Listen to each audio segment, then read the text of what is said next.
নওগাঁর মহাদেবপুর উপজেলায় একটি বাড়িতে ডাকাতির পর গৃহবধূকে তুলে নিয়ে দলবদ্ধ ধর্ষণের ঘটনায় জড়িত থাকা অভিযোগে 7 জনকে গ্রেপ্তার করেছেন পুলিশ। আজ মঙ্গলবার দুপুরে নিজ কার্যালয়ে সংবাদ সম্মেলন করেন নওগাঁ পুলিশ সুপার মোহাম্মদ সাফিউল সারোয়ার এ তথ্য জানান।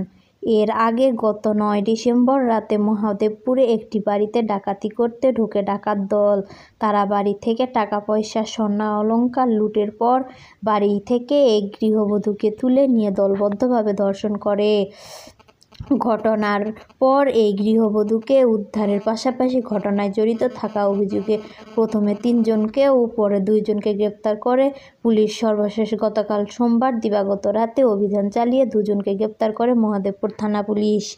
গ্রেপ্তারের 7 জন হলেন জেলা মান্দা উপজেলা চকজামদই গ্রামের শরীফুল ইসলাম ওরফে পচা, বয়স 29, একই গ্রামে তারেক হোসেন, বয়স 26, বনশেতর গ্রামের সোলাইমান আলী, বয়স 38, জিনারপুর গ্রামের রিপন আলী, বয়স 30, গৌরাবদ্যপুর গ্রামের ফারুক হোসেন, বয়স 32, চকন্দপুর গ্রামের সাগর হোসেন, 19 বয়স ও বন্দিপুর গ্রামের রুবেল সর্দার, বয়স 28। তাদের শরীফুল ও ফারুককে গ্রেপ্তার করা হয়। এছাড়া সাগর, তারেক ও রিপন আদালতে স্বীকারোক্তিমূলক জবানবন্দি দিয়েছেন। সংবাদ সম্মেলনে পুলিশ সুপার জানান, একদল ডাকাত গত 9 ডিসেম্বর রাত 11টার দিকে মহাদেবপুর উপজেলায় একটি বাড়িতে ডাকাতির উদ্দেশ্যে ঢোকে। তারা প্রথমে বাড়ির সদস্যদের হাত পা ও মুখ বেঁধে নগদ টাকা, স্বর্ণ অলংকার ও একটি মোবাইল লুট করে। যাওয়ার সময় ওই বাড়ির এক গৃহবধূকে তুলে নিয়ে একটি খোলা মাঠে দলবদ্ধ ধর্ষণ করে। খবর পেয়ে পুলিশ ওই দিন রাতের ভুক্তভোগী গৃহবধূকে উদ্ধার করে। এ ঘটনার পর স্বজনদের পক্ষ থেকে থানায় অজ্ঞাতনামা ব্যক্তিদের বিরুদ্ধে নারী ও শিশু নির্যাতন দমন আইনে একটি মামলা হয়।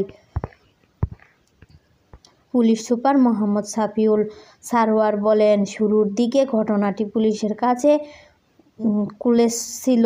ডাকাতের গ্রেপ্তার ও লুটের মামলায় উদ্ধারে অতিরিক্ত পুলিশ সুপার জয়ব্রত পালের নেতৃত্বে পুলিশের একটি তদন্ত দল গঠন করা হয়। তদন্তে নেমে তথ্য প্রযুক্তির সহায়তায় প্রথম 3 জনকে গ্রেপ্তার করতে সক্ষম হয় থানা পুলিশ। পরে তাদের তথ্যের ভিত্তিতে ডাকাতির কাজে ব্যবহৃত 2টি ধারালো হাসুয়া জব্দ করা হয়। এই 3 জন আদালতে ডাকাতি ও ধর্ষণের ঘটনায় স্বীকারোক্তিমূলক জবানবন্দি দেন। পরে তাদের দেওয়া স্বীকারোক্তির ভিত্তিতে আরও 4 জনকে বিভিন্ন সময় গ্রেপ্তার করা হয়। সর্বশেষ গতকাল দিবাগত রাতে 2 জনকে গ্রেপ্তার করা হয়। সংবাদ সম্মেলনে অতিরিক্ত পুলিশ সুপার গাজীউর রহমান, ফারজানা হোসেন ও জয়ব্রত পাল এবং মহাদেবপুর থানার ভারপ্রাপ্ত কর্মকর্তা হাসমত আলী উপস্থিত ছিলেন।